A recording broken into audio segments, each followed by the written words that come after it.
Hello friends, आज हम लोग उत्तर प्रदेश लोक सेवा आयोग के द्वारा 16 अगस्त 2020 को बीईओ एग्ज़ाम्स में पूछे गए क्वेश्चंस का सॉल्यूशन देखेंगे। इसको हम लोग काफ़ी डिस्क्रिप्टिव मैनर में इलेबोरेट करके देखेंगे ताकि आपकी ये कंसेप्चुअल क्लैरिटी हो जाए और नेक्स्ट एग्ज़ाम में अगर इस टाइप्स के क्वेश्चंस आपको अगर पूछे जाते हैं तो वहाँ पर आपको बेनिफिट मिले। मेरा जो सेट है वो सेट सी है।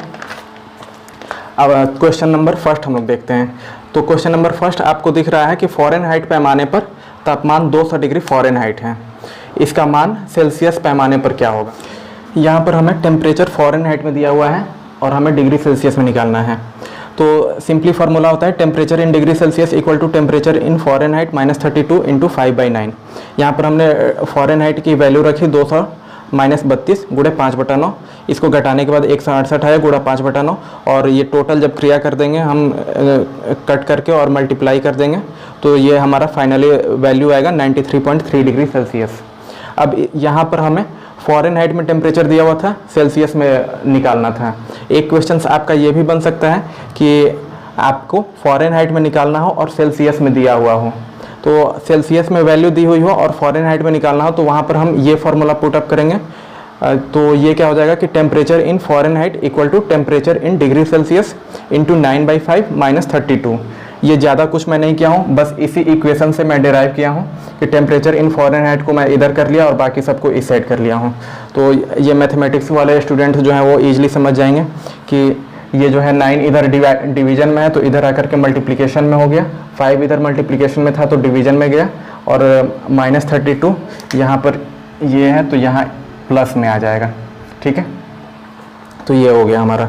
अब इसके बाद हम लोग तो ऑप्शन ए में 93.3 डिग्री सेल्सियस दिया हुआ है, तो क्वेश्चन नंबर 1 का ऑप्शन ए करेक्ट है।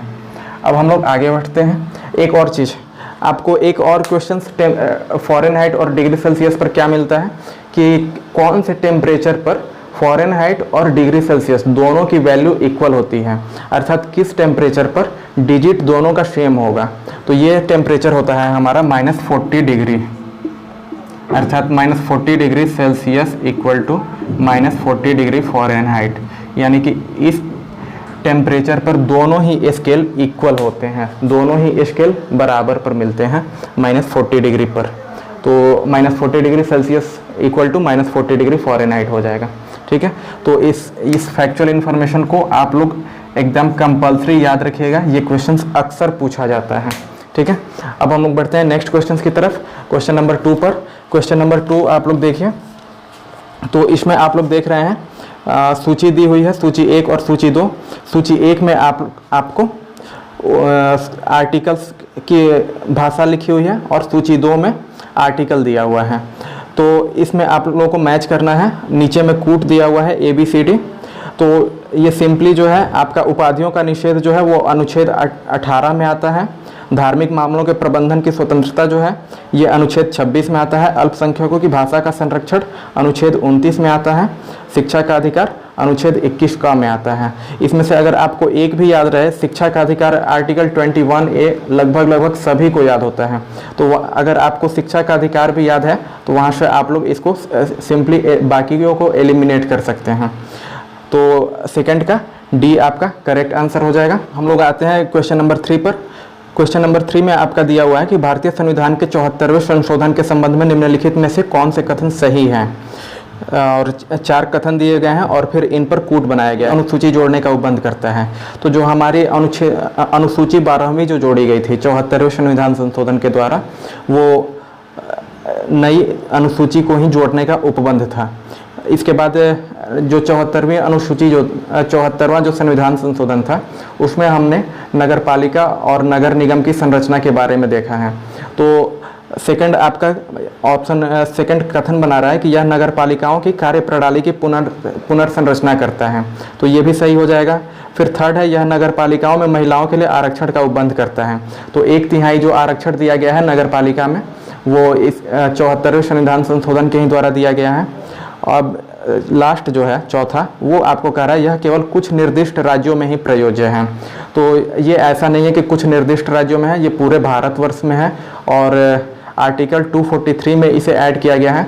तो भारतीय संविधान में जब ऐड हुआ है तो पूरे भारत में लागू होगा। तो इस तरीके से हम लोग देख रहे हैं कि चौथा ऑप्शन जो है वो इनकरेक्ट है। तो बाकी के जो सही हो जाएंगे, तो 1 2 3 सही होंगे। तो ये आपका कूट ए जो है वो सही हो रहा है, तो थर्ड का ए आपका हो जाएगा सही। अब हम लोग चलते हैं फोर्थ क्वेश्चन की तरफ। फोर्थ क्वेश्चन आपका कहता है भारत में निम्नलिखित में से किसे शिशुओं और अवयस्कों के साथ साथ आर्थिक और सामाजिक योजनाओं के लिए विधि निर्माण की शक्तियां प्रदत्त हैं। अर्थात सेंट्रल या फिर स्टेट या स्थानीय सरकार, इन तीनों में से कौन बच्चों तथा अवयस्कों इन पर अपने रूल्स रेगुलेशंस वगैरह ला सकते हैं, सामाजिक योजना या फिर आर्थिक योजना वगैरह। तो ये जो है इस पर केंद्र और राज्य सरकार दोनों ही ला सकती हैं, और केंद्र और राज्य सरकार दोनों लाती हैं। जैसे कि हमने देखा है कि मुख्यमंत्री साइकिल वितरण योजना या पोशाक वितरण योजना तो इधर से भी हो जाता है, और सेंट्रल से हमारा MDM वगैरह चलता है, मिड डे मील वगैरह, यानी कि शिशुओं के लिए दोनों ही तरफ से हो रहा है। तो आप इसको सिंपली एग्जाम्पल के तौर पर भी अगर आप लोग ये करें तो आपको पता चल जाएगा कि ये दोनों ही सरकारें कर सकती हैं, केंद्र और राज्य दोनों सरकारें कर सकती हैं। तो ये हमारा ऑप्शन सी सही हो रहा है, तो 4 का सी हो जाएगा। अब हम लोग बढ़ते हैं 5 की तरफ। 5 हमारा कह रहा है यदि सभी समाज सुधारक मानवतावादी हैं, सत्य है, तो निम्नलिखित तर्क वाक्यों में से कौन सा एक सत्य है। तो यहाँ पे हमारा स्टेटमेंट है वो कह रहा है सभी समाज सुधारक मानवतावादी हैं, सभी समाज सुधारक मानवतावादी हैं। इसको हम लोग वेन डायग्राम से आते हैं। ये क्या कर रहा है कि सभी समाज सुधारक, एक हमने सर्कल ले लिया, इसको हमने समाज सुधारक लिख दिया। सभी समाज सुधारक मानवतावादी हैं, यानी कि ये मानवतावादी में के अंदर है, ठीक है। तो ये मानवतावादी हो गया और बाकी ये समाज सुधारक हो गए। अब इसके बाद हम लोग आते हैं स्टेटमेंट देखते हैं। तो पहला स्टेटमेंट आपका कह रहा है कुछ अमानवतावादी समाज सुधारक हैं। ऐसा नहीं है, कुछ अमानवतावादी समाज सुधारक, अमानवतावादी इसके बाहर हैं, ये अमानवतावादी का ब्लॉक हो गया, तो इसमें आपको समाज सुधारक नहीं आ रहे हैं, ठीक है। सेकंड है कुछ समाज सुधारक अमानवतावादी हैं, कुछ समाज सुधारक अमानवतावादी में नहीं हैं। थर्ड कह रहा है कुछ मानवतावादी समाज सुधारक हैं, तो ये कुछ मानवतावादी, तो इसमें से हमने देख रखा है कि केवल इतने जो हैं, केवल ये मानवतावादी जो हैं ये समाज सुधारक हैं, बाकी के मानवतावादी क्या हैं इसका नहीं पता है। तो सी हमारा सही हो जाएगा। और फोर्थ कह रहा है कोई असमाज सुधारक अमानवतावादी नहीं है, ये भी गलत है। तो 5 का सी हमारा सही होगा, कुछ मानवतावादी समाज सुधारक हैं, ठीक है। तो 5 का सी हो गया। अब चलते हैं हम नेक्स्ट क्वेश्चन की तरफ, 6 क्वेश्चन पे। 6 क्वेश्चन कह रहा है सूची 1 को सूची 2 से सुमेलित कीजिए तथा सूची के नीचे दिए गए कूट से सही उत्तर का चयन कीजिए। यहाँ पर एक तरफ आपको विषय दिया गया है और दूसरी तरफ संबंधित अनुच्छेद दिए गए हैं। तो इसमें आप लोग देखिए, अंतर्राष्ट्रीय विधि के प्रति आदर बढ़ाना, इसमें जो आप आर्टिकल्स देख रहे हैं ये 51 के अंतर्गत 3 आर्टिकल्स हैं। तो यहाँ पर 51 के अंतर्गत सारी आर्टिकल्स को याद कर पाना, किस आर्टिकल्स में कौन सा विषय दिया गया है, ये पॉसिबल नहीं हो पाता है। तो यहाँ पर देखिए कैसे एलिमिनेट कर सकते हैं, एलिमिनेशन से हम लोग कैसे आंसर को फाइंड आउट करेंगे। तो आप डी देखिए, डी में कह रहा है राज्य की लोक सेवाओं में न्यायपालिका को कार्यपालिका से पृथक करना, और इस साइड है आपको अनुच्छेद 50। तो अनुच्छेद 50 हमारा क्या है, DPSP है, directive principle of state policies. तो राज्य के नीति निदेशक तत्व, अर्थात राज्य को निर्देश दिया गया, अर्थात इन आर्टिकल्स में DPSP के अंतर्गत जो भी आर्टिकल्स आते हैं वो राज्य को निर्देश दिया गया है। तो आप इसमें विषय में जब देखिए तो एक है आपका डी में कि राज्य की लोक सेवाओं में न्यायपालिका को कार्यपालिका से पृथक करना।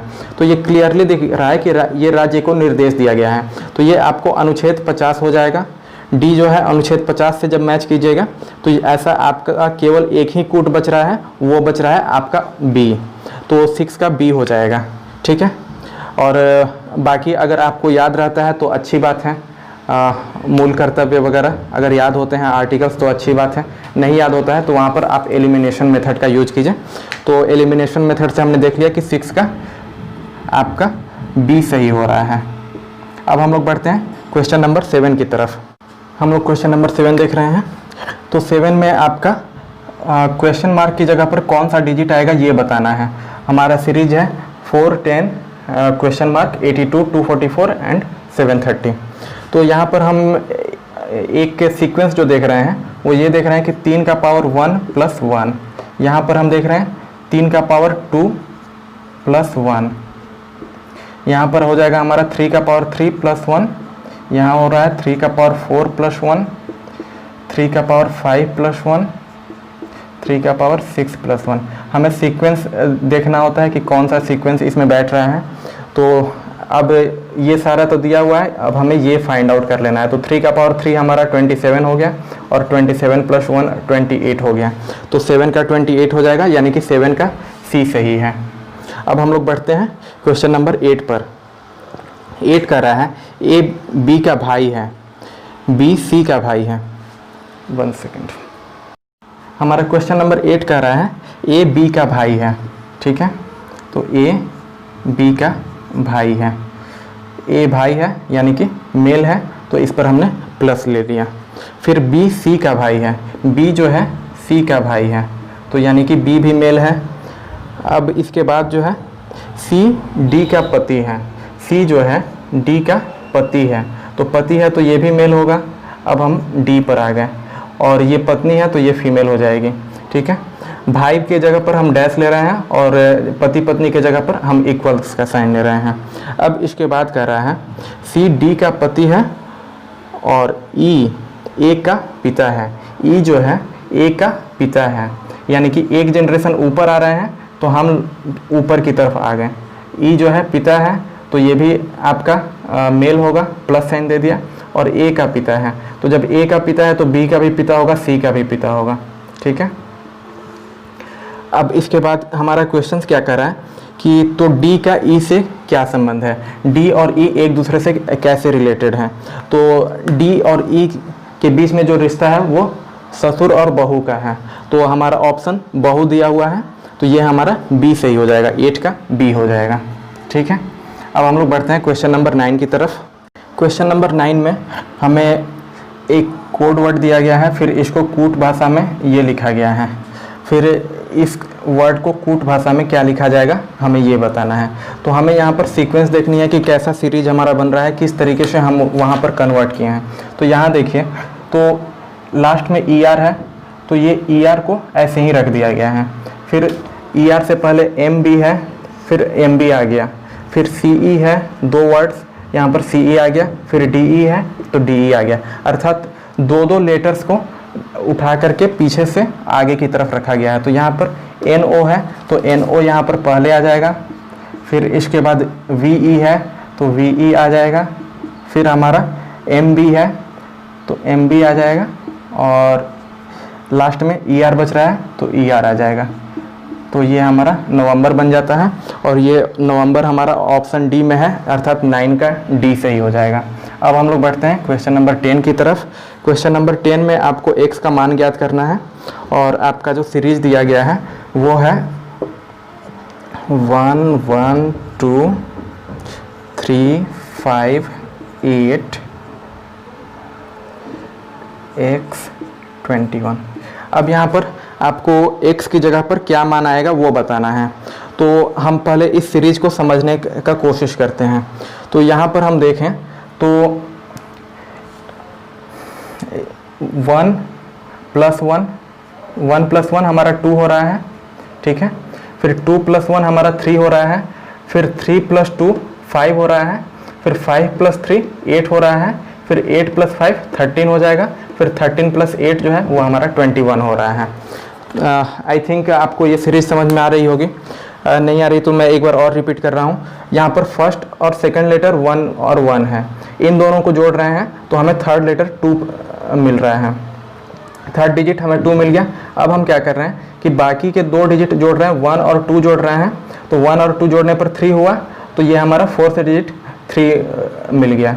अब इसके बाद हम 2 और 3 जोड़ रहे हैं, तो इसके बाद हमारा नेक्स्ट डिजिट 5 मिल गया, फिर 3 और 5 जोड़ रहे हैं तो ये हमें 8 मिल रहा है, फिर 8 और 5 जोड़ेंगे तो ये यहाँ पर हमारा 13 आ जाएगा, और फिर 13 प्लस 8 पर चेक कर ले रहा है तो ये हमारा 21 हो रहा है, तो x की जगह पर हमारा 13 आएगा।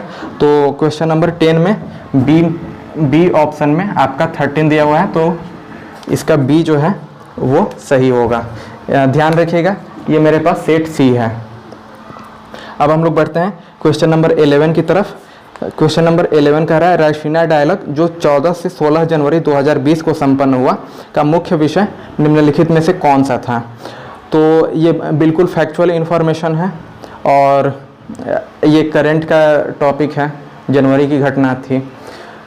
तो इसका जो सही आंसर होगा वो सी होगा, नेविगेटिंग द अल्फा सेंचुरी। तो 11 का सी हमारा सही हो रहा है। अब इसके बाद हम लोग आगे बढ़ते हैं क्वेश्चन नंबर 12 पर। विश्व रैपिड शतरंज प्रतियोगिता जीतने वाली प्रथम भारतीय महिला हैं, तो इसका आंसर जो होगा वो कोनेरू हम्पी होगा, अर्थात 12 का ए सही होगा। अब हम लोग आगे बढ़ते हैं क्वेश्चन नंबर 13 पे। 13 हमारा कह रहा है नीति आयोग द्वारा हाल ही में जारी सतत विकास लक्ष्य SDG इंडिया सूचकांक 2019 के अनुसार कौन सा राज्य प्रथम स्थान पर है। तो सही आंसर जो है वो हमारा केरल होगा। केरल जो है SDG इंडेक्स में फर्स्ट पोजीशन पर है। इसके बाद हम लोग 14 पे आते हैं। तो 14 में हमारा है निम्नलिखित में से किस देश में जनवरी 2020 में भारतीय नौसेना ने ऑपरेशन वनीला प्रारंभ किया।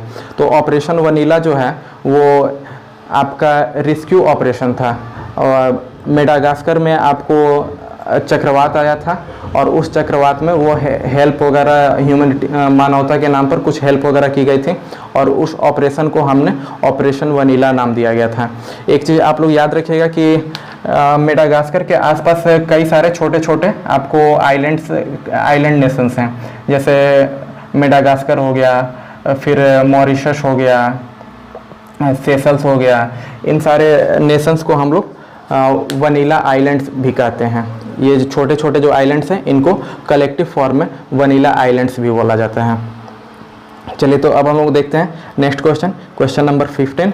क्वेश्चन नंबर 15 आपका कह रहा है निम्नलिखित देशों में से किस देश ने दिसंबर 2019 में G20 देशों की अध्यक्षता जापान से प्राप्त की। पूरी तरह फैक्चुअल है, इसका सही आंसर सी सऊदी अरब होगा। अब हम लोग क्वेश्चन नंबर 16 देखते हैं। 16 में आपको सूची दी हुई है, एक तरफ आपको ऊर्जा संयंत्र है और दूसरी तरफ ऊर्जा के प्रकार हैं, अर्थात कौन से संयंत्र में कैसी ऊर्जा का उत्पादन होता है। तो यहाँ पर आप लोग चमेरा दिया हुआ है ऊर्जा संयंत्र में, ग्वाल पहाड़ी दिया हुआ है, कूडनकुलम दिया हुआ है और पतरातू दिया हुआ है। तो कूडनकुलम आप लोग को नॉलेज में होगा कि ये तमिलनाडु में है और यहाँ पर आपको न्यूक्लियर पावर रिएक्टर आपका एस्टैब्लिश किया गया है। काफ़ी ज़्यादा ये अपोज भी किया गया था वहाँ के लोगों के द्वारा कि यहाँ पर न्यूक्लियर पावर रिएक्टर नहीं बनाया जाए, क्योंकि जिस टाइम ये रिएक्टर एस्टैब्लिश किया जा रहा था तो उसी टाइम आपको सुनामी आई थी। तो सुनामी की वजह से फुकुशिमा जापान में आपका न्यूक्लियर वेस्टेज वगैरह आपको लीक कर गए थे, जिससे कि रेडियो कैंसर्स वगैरह की जैसी बीमारियां वहाँ पे कुछ लोगों में देखी गई। तो इस वजह से कूडनकुलम में अपोज किया गया था। तो कूडनकुलम जो है वो हमारा आणविक ऊर्जा हो जाएगा, अर्थात सी जो है वो आपका 1 से मैच कर रहा है। सी जो है आपका 1 से मैच कर रहा है। तो अगर आपको केवल इतना भी याद रहता है तो आप ऑप्शन देख करके, कूट देख करके बाकियों को एलिमिनेट कर सकते हैं, जैसे कि आपका डी में दिया हुआ है कि सी में केवल एक ही सही है। तो यहाँ पर आप इसको बाकियों को एलिमिनेट कर सकते हैं। इसके अलावा जो है पतरातू जो है वो आपका तापीय ऊर्जा पे है, पतरातू थर्मल पावर स्टेशन है। उसके अलावा जो है वो हम लोग देख लेते हैं ग्वाल पहाड़ी। तो ग्वाल पहाड़ी हमारा सौर ऊर्जा से है और चमेरा जो है वो जलीय ऊर्जा से है। तो 16 का डी सही हो रहा है। चलिए अब हम लोग आगे बढ़ते हैं क्वेश्चन नंबर 17 की तरफ।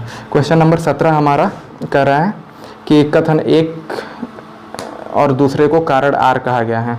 तो एसर्शन में कहा गया है कि भारतीय भूगर्भ सर्वेक्षण के अनुसार भारत में सभी कोटि के कोयले का कुल भंडार 293.5 करोड़ टन है। फिर इसका रीजन बताया जा रहा है, देश के कोयले के कुल प्रमाणित भंडार का आधा से अधिक 2 राज्यों झारखंड एवं उड़ीसा में पाया जाता है। तो यहाँ पर जो है जो कुल भंडार दिया गया है वो हमारा गलत दिया गया है। हमारा कुल भंडार जो है वो 293.5 करोड़ नहीं है, ये अप्रॉक्स आपका 350 बिलियन टन है। तो हमारा जो कथन जो है, ये कथन जो है वो हमारा गलत है। लेकिन रीजन जो है कि झारखंड एवं उड़ीसा में भारत का आधा से अधिक कोयला पाया जाता है, ये रीजन सही है। तो ये हमारा 17 का डी सही हो जाएगा। अर्थात कारण जो है वो गलत है लेकिन रीजन सही है। अब हम लोग आते हैं क्वेश्चन नंबर 18 पर। 18 हमारा कहता है कि भारत के निम्नलिखित राज्यों में से कौन सा जनसंख्या की दृष्टि से द्वितीय एवं क्षेत्रफल की दृष्टि से तृतीय स्थान पर है। हमें यहाँ पर बताना है कि जनसंख्या की दृष्टि से द्वितीय एवं क्षेत्रफल की दृष्टि से तृतीय स्थान पर कौन सा है। तो मैं आप लोगों से ये कहना चाहूँगा कि आप लोग एटलीस्ट 5 जो स्टेट हैं उसको आप लोग याद रखिए कि क्षेत्रफल में 5 सबसे बड़े राज्य कौन से हैं और फिर जनसंख्या में 5 सबसे बड़े राज्य कौन से हैं, और ये क्रम में आप याद रखिएगा।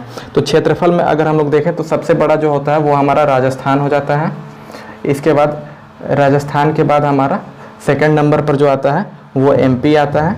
फिर थर्ड पे हमारा महाराष्ट्र आ जाता है। मैं यहाँ पे शॉर्ट में लिख रहा हूँ एमपी मध्य प्रदेश के लिए, महाराष्ट्र जो एमएच जो है वो महाराष्ट्र के लिए है। इसके बाद यूपी आ जाता है एंड देन 5th पे आपका गुजरात आ जाता है। तो ये हम आपको क्षेत्रफल की दृष्टि से देख रहे हैं, एरिया वाइज देख रहे हैं। तो एरिया वाइज में राजस्थान हमारा सबसे बड़ा हो जाता है, फिर एमपी के बाद महाराष्ट्र। तो हमें क्या क्वेश्चन में दे रहा है कि क्षेत्रफल के मामले में तीसरे स्थान पर कौन सा है। तो क्षेत्रफल के मामले में तीसरे पर महाराष्ट्र आ रहा है। बट आप एटलीस्ट इन 5 को याद रखिएगा और सीरियल में याद रखिएगा। अब हम लोग देख लेते हैं पॉपुलेशन के हिसाब से, अर्थात जनसंख्या की दृष्टि से। तो जनसंख्या की दृष्टि से हम 5 शीर्ष राज्य देखते हैं। तो 5 शीर्ष राज्य में फर्स्ट पोजीशन पर हमारा यूपी आता है, सेकंड पर महाराष्ट्र आता है, थर्ड में बिहार, फोर्थ में वेस्ट बंगाल एंड 5th में मध्य प्रदेश। तो ये हो जाता है हमारा जनसंख्या की दृष्टि से 5 शीर्ष राज्य। इन दोनों पॉइंट्स को आप लोग नोट डाउन कर लीजिए, ये अक्सर पूछे जाते हैं। और अभी आप देख रहे हैं कि क्षेत्रफल की दृष्टि से तीसरा तथा जनसंख्या की दृष्टि से दूसरा पूछा गया है। तो हो सकता है कि किसी और एग्जाम में आपको चौथा या फिर पहला पूछ दें। तो क्षेत्रफल में चौथा और जनसंख्या में पहला, तो कौन है? तो ये यूपी हो जाएगा। इस तरीके से क्वेश्चंस बनाए जा सकते हैं। बट मैं आप लोगों से कहूँगा कि एटलीस्ट 5 याद रखिएगा, क्योंकि सारा याद रखना तो पॉसिबल नहीं है, बट 5 याद रखा जा सकता है। तो इस तरीके से हम लोग देख रहे हैं। तो हमारा महाराष्ट्र सही हो रहा है। तो महाराष्ट्र जो है वो डी ऑप्शन में दिया हुआ है, तो 18 का डी सही हो जाएगा। अब चलिए हम लोग आते हैं क्वेश्चन नंबर 19 पे। तो हमारा 19 क्वेश्चन कह रहा है, सूची दी गई हुई है और इसमें जनजाति और उनकी अवस्थिति दिखाई गई है कि अर्थात वो जनजाति कहाँ रहती है। तो इसमें आप लोग सूची में देख रहे हैं कि जरवा है। तो जरवा आपको अंडमान और निकोबार की जनजाति है। तो इस हिसाब से आप लोग देखें तो केवल एक पर भी आप लोग बाकियों को एलिमिनेट कर सकते हैं। तो जरवा अंडमान निकोबार की है और अंडमान निकोबार की सबसे बड़ी जनजाति है जरवा। अब इसके बाद जो है बाकियों को देख लेते हैं। तो थारू जो है ये उत्तर प्रदेश की सबसे बहुलता वाली जनजाति है, अर्थात उत्तर प्रदेश में ये सबसे अधिक संख्या वाली जनजाति जो है वो थारू है। तो यहाँ से भी आप लोग एलिमिनेट कर सकते हैं। फिर इसके बाद डी में गोंड दिया हुआ है। तो गोंड जो है ये मध्य प्रदेश की सबसे बड़ी जनजाति है, याद रखिएगा। गोंड जो है वो मध्य प्रदेश की और थारू उत्तर प्रदेश की। इसके अलावा गोंड जो है ये पूरे ऑल ओवर इंडिया की भी सबसे बड़ी जनजाति है। एक बार मैं फिर से रिपीट कर रहा हूँ, गोंड ये आपको मध्य प्रदेश के साथ साथ पूरे ऑल ओवर इंडिया की सबसे बड़ी जनजाति है। थारू आपको यूपी की सबसे बड़ी जनजाति है और जरवा अंडमान निकोबार की सबसे बड़ी जनजाति है। इसके अलावा एक कुकी दिया हुआ है। तो कुकी हमारा मणिपुर की जनजाति है। तो इस तरीके से हम लोग देख रहे हैं। तो 19 का बी कूट हमारा सही हो रहा है। अब हम लोग चलते हैं क्वेश्चन नंबर 20 पे। तो 20 में हमारा फिर अनुसूची 2 सूची दी गई हुई है। इसमें आपका जैव आरक्षित क्षेत्र है और उससे संबंधित राज्य दिया हुआ है। तो सूची 1 में आप देख रहे हैं नोकरेक। तो नोकरेक काफ़ी चर्चा में रहता है। तो नोकरेक जो है वो हमारा मेघालय में है और मानस वन्यजीव अभयारण्य असम में, ये तो आपको पता ही होना चाहिए, ये आपको गैंडे के लिए काफ़ी फेमस है, गैंडा और हाथी के लिए मानस वन्यजीव अभयारण्य। तो मानस वन्यजीव अभयारण्य असम में है।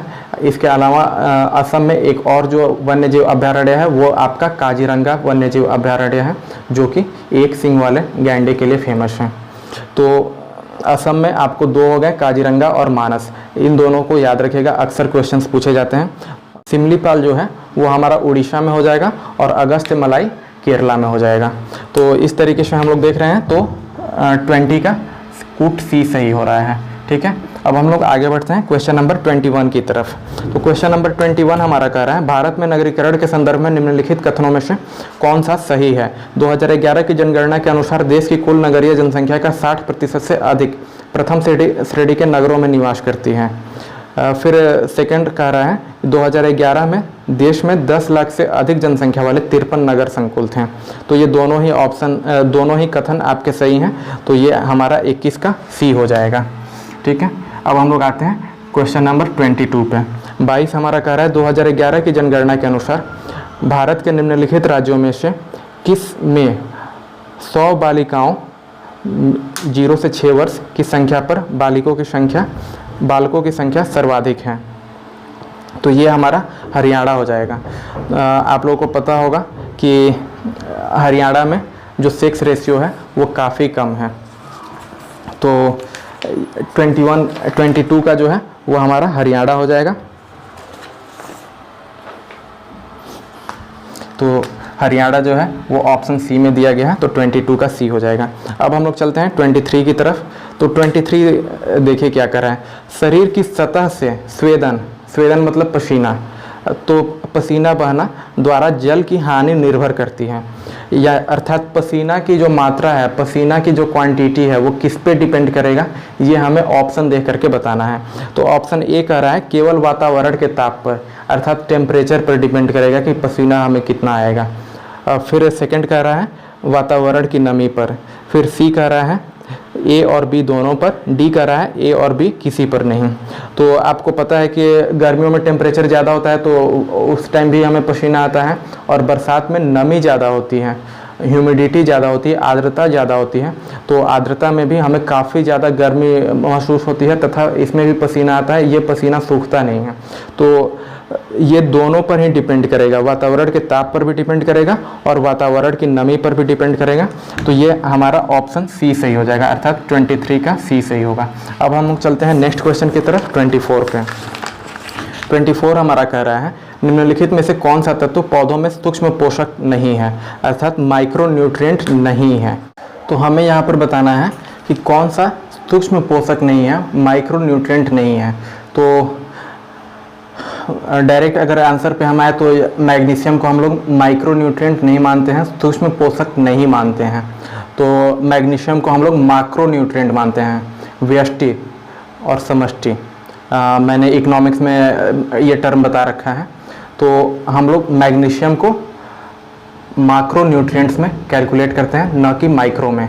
तो इसलिए इसका जो आंसर है वो हमारा 24 का डी सही होगा। अब हम लोग थोड़ा सा ये भी देख लेते हैं कि माइक्रो में कौन कौन से आते हैं और माक्रो न्यूट्रिएंट्स में कौन कौन से आते हैं। तो माइक्रो न्यूट्रिएंट्स में जब हम देखें तो यहाँ पर हमारा आता है boron, chlorine, copper, ferrous, manganese, molybdenum, zinc. तो ये 7 जो हैं इनको हम लोग सूक्ष्म पोषक में अर्थात माइक्रो न्यूट्रिएंट में कवर करते हैं। एक बार फिर से सुनिएगा, जिन लोगों को लिखना है वो लिख लें। Boron, chlorine, copper, ferrous, magnesium, manganese, molybdenum, zinc. अब हम लोग आते हैं माक्रो न्यूट्रिएंट पे, अर्थात माक्रो न्यूट्रिएंट में क्या क्या हम कौन कौन से एलिमेंट्स आते हैं। तो यहाँ पर हमारा आता है कार्बन, ऑक्सीजन, हाइड्रोजन। तो कार्बन, ऑक्सीजन, हाइड्रोजन जो है ये तीनों एटमॉस्फेयर से मिलते हैं, एटमॉस्फेयर से या फिर मतलब कि जल से। तो ये हमारा एटमॉस्फेयर हो गया, ये 3 आपको एटमॉस्फेयर से मिलते हैं। और बाकी जो आते हैं माक्रो न्यूट्रिएंट्स में वो हमारा nitrogen, phosphorus, potassium, calcium, magnesium and sulphur, इनको हम लोग माक्रो न्यूट्रिएंट्स में कंसीडर करते हैं। ये काफ़ी फैक्चुअल इन्फॉर्मेशन है, ऐसा पूछा नहीं जाता है, बट पीसीएस वगैरह कभी कभार इस टाइप के क्वेश्चंस पूछ देते हैं, तो इस पे ज़्यादा कंफ्यूज होने की ज़रूरत नहीं है। जो टफ़ क्वेश्चंस होते हैं वो सबके लिए टफ़ होते हैं। अब हम लोग आगे बढ़ते हैं 25 की तरफ। तो 25 कह रहा है कि हीमोग्लोबिन के संबंध में निम्नलिखित में से कौन सा कथन सही नहीं है। तो यह लाल रंग का होता है, ये सही है, लाल रंग का होता है। उसके बाद यह फेफड़ों से कोशिकाओं तक ऑक्सीजन का वाहक होता है। तो आपको पता होना चाहिए कि हीमोग्लोबिन जो है वो आपको ऑक्सीजन को टिश्यू तक ले जाता है तथा टिश्यू से CO2 को ला करके और फेफड़ों में छोड़ता है। तो हीमोग्लोबिन जो है वो ट्रांसपोर्टेशन का काम करता है, तो ये आपका सही है। फिर आपका डी जो है यह ऊतक से फेफड़ों तक कार्बन डाइऑक्साइड को पहुंचाता है, ये भी सही है, हीमोग्लोबिन का ये कार्य होता है।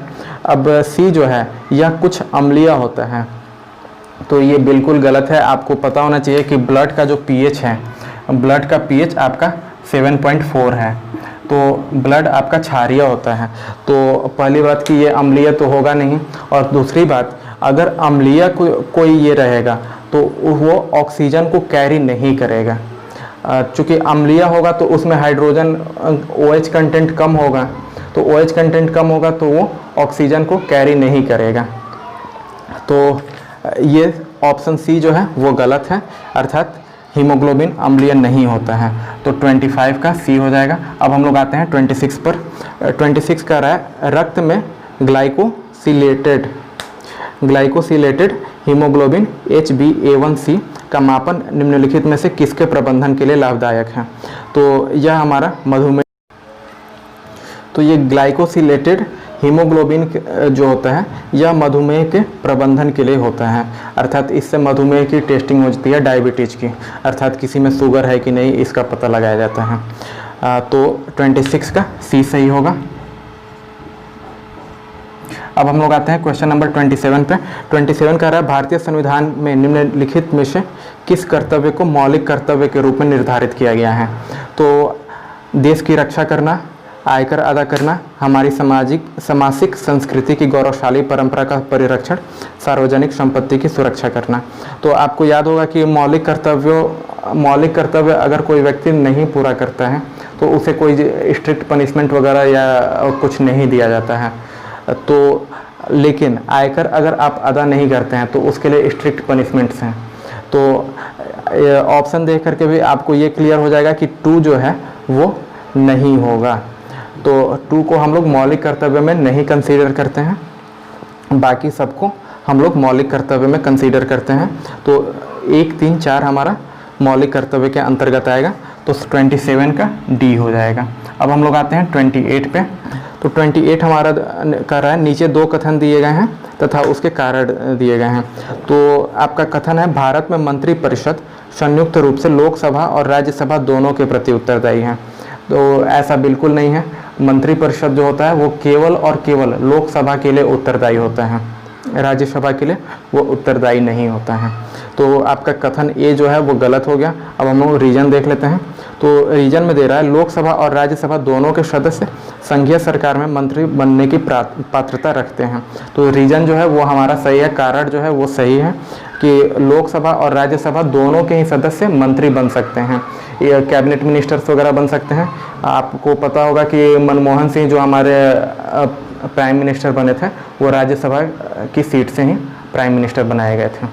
तो आपका कारण सही है, कथन गलत है, अर्थात ए गलत है और आर सही है। तो 28 का डी आपका सही हो गया। अब हम लोग आते हैं क्वेश्चन नंबर 29 पे। 29 हमारा कह रहा है पंचायती राज पर गठित निम्नलिखित समितियों को कालक्रमानुसार व्यवस्थित कीजिए, नीचे दिए गए कूट से सही उत्तर का चयन कीजिए। तो ये पूरा फैक्चुअल इन्फॉर्मेशन है। इसका सही आंसर इसमें सबसे पहले जो बना था वो BR मेहता समिति बना था, उसके बाद अशोक मेहता समिति, फिर राव समिति और लास्ट में LM सिंघवी समिति बनी थी। तो आपका सही कूट जो है वो 3412 होगा, अर्थात 29 का सी सही होगा। अब हम लोग आते हैं क्वेश्चन नंबर 30 पे। तो क्वेश्चन नंबर 30 जो है वो हमारा कह रहा है भारतीय संविधान का कौन सा भाग केंद्र और राज्य के मध्य वित्तीय संबंधों का विवरण प्रस्तुत करता है। ये भी पूरी फैक्चुअल इन्फॉर्मेशन है। ये हमारा भाग 12 में है, संविधान के पार्ट 12 में है। आपको वित्तीय संबंध संघ और राज्यों के बीच में। इस वीडियो में हम 30 क्वेश्चंस को कंसीडर कर रहे हैं और बाकी जो क्वेश्चंस बच रहे हैं हमारे 90 क्वेश्चंस, इनको 2 पार्ट में हम लोग लेकर के आएंगे। इस लेक्चर में इस वीडियो में 30 क्वेश्चंस ही रखते हैं। Thank you.